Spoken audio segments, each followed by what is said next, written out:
Price Lord. கர்த்தருக்கு ஸ்தோத்திரம். இந்த கர்த்தர் கொடுத்த புதிய நாளில், கர்த்தர் உண்டு பண்ணிய நாளில், கர்த்தர் கொடுத்த வாக்குத்தத்தத்தோடு உங்களை சந்திப்பது மிகவும் மகிழ்ச்சி. கர்த்தர் எனக்கு அருமையான வார்த்தை கொடுத்துருக்காரு. என்னென்னா, கர்த்தர் உங்களை ஆசீர்வதிப்பார். ஆமென். கேட்கவே நல்லா இருக்கு இல்லையா? நம் தேவன் ஆசீர்வாதத்தின் தேவன். அமுக்கி குலுக்கி மடியில் சரிந்துபடி நன்றாய் அளந்து ஆசீர்வதிக்கிற தேவன். வானத்தின் பல கனிகளை திறந்து இடம் கொள்ளாமல் போக மட்டும் ஆசீர்வதிக்கிற தேவன்.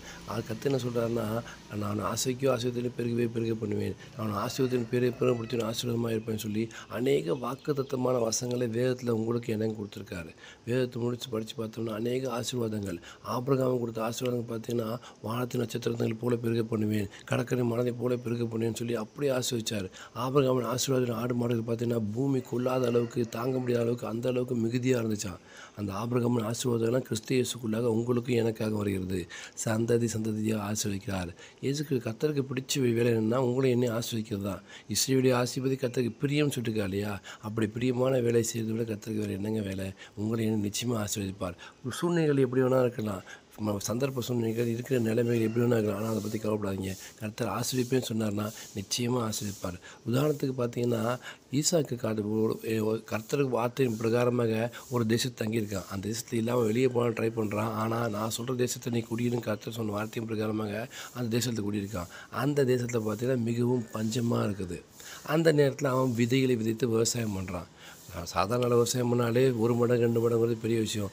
ஆனால் கர்த்தர் அவனை ஆசீர்வதித்ததுனால அந்த பஞ்சமான காலத்தில் அவன் விதைக்கும் போது கர்த்தர் எப்படி ஆசீர்வதிச்சார்னா 100 மடங்கு ஆசீர்வதிச்சாராம்.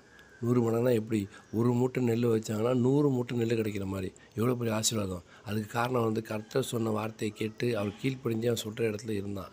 அதே போல் தாங்க கர்த்தர் ஆசீர்வதிக்கணும். சில நேரங்களில் எவ்வளோ பிரச்சனை வந்தாலும் போல கர்த்தர் வார்த்தைக்கு செவி கொடுத்து அவர் வசனத்தை தியானித்து வசனத்தின்படி நடந்து வார்த்தைக்கு செவி கொடுத்து அவர் கர்த்தருக்கு பிரியமான விஷயங்களை செய்யும்போது கர்த்தர் என்ன பண்ணுவார்?